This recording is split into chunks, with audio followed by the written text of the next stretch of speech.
For today's extension, we are going to look at factoring. So factoring is the process of breaking a number down into its multiplicative components. A polynomial is an expression with two or more algebraic terms. So we have polynomial, which means multiple terms. Monomial means one term. And if we look at this, we've got our polynomial, which is 6x plus 9. It's split into two monomials, 6x and 9. So what we are doing is we are looking for the common factors of 6x and 9. So that's when you're going to want to use your factor chart.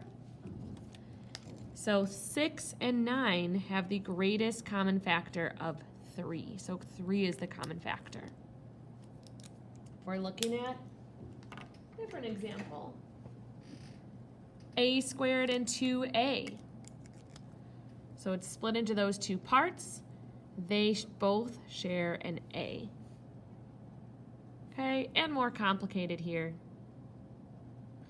You've got 4c cubed, 4c, they share 4 and c. So to factor a polynomial, you're going to identify the GCF of each term. Then we will use the distributive property to rewrite the expression as a product of the GCF and the other parts of the polynomial or expression. So here we found the GCF, we put it on the outside of the distributive property, outside of the parentheses, and then inside we would write whatever's left over for each term. So let's look at number 1, 18 and 16m. I am looking at my factor chart to figure out for 18 and 16. We've got 16 down here, 18 up here. Their greatest common factor is 2. So I'm going to pull 2 out from each term. So I'm asking myself 2 times what equals 18. So either I'm using my factor chart here, 2 matches up with the 9 for 18, so I know 2 times 9 equals 18, or use your multiplication chart or a calculator.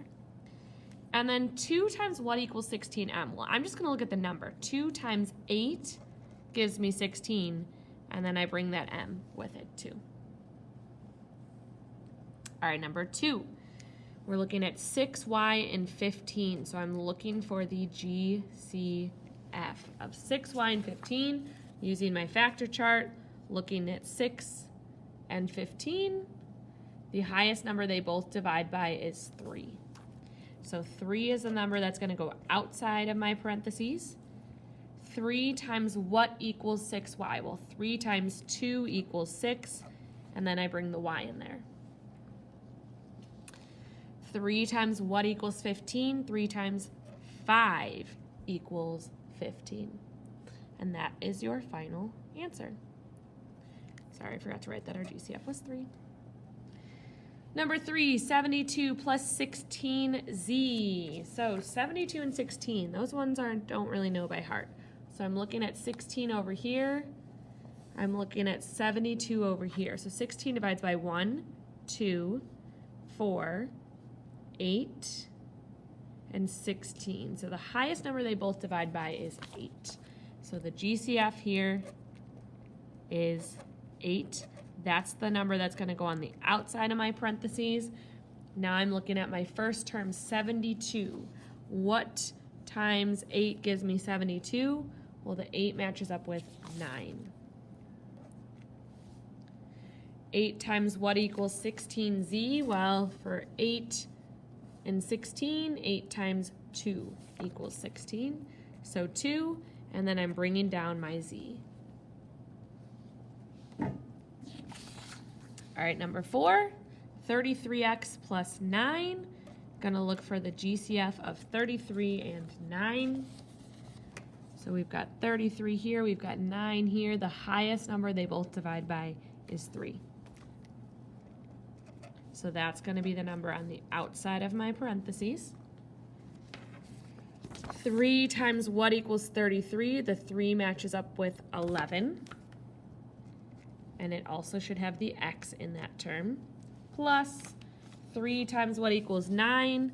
The 3 doesn't match up with anything, which means 3 times 3 equals 9.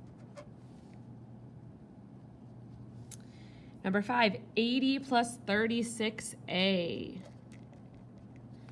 So 80 and 36. So I'm finding 36 is up here, 80 is down here. So I'm going to read through 36. 1, 2, 3, 4, 6, 9, 12, 18, and 36. So the highest number that I see that they share is 4. So GCF is 4. 4 is going to go on the outside of my parentheses. 4 times what equals 80? Well, the 4 matches up with 20. Plus 4 times what equals 36? 4 times 9 equals 36. So 9, and then don't forget the A term. And last one, 8n plus 28, looking for the GCF. 8 and 28. So the highest number they both share is 4. Their GCF is 4.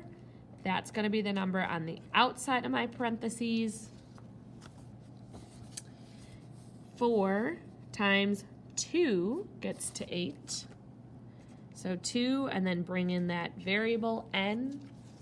And then 4 times 7 gets you to 28.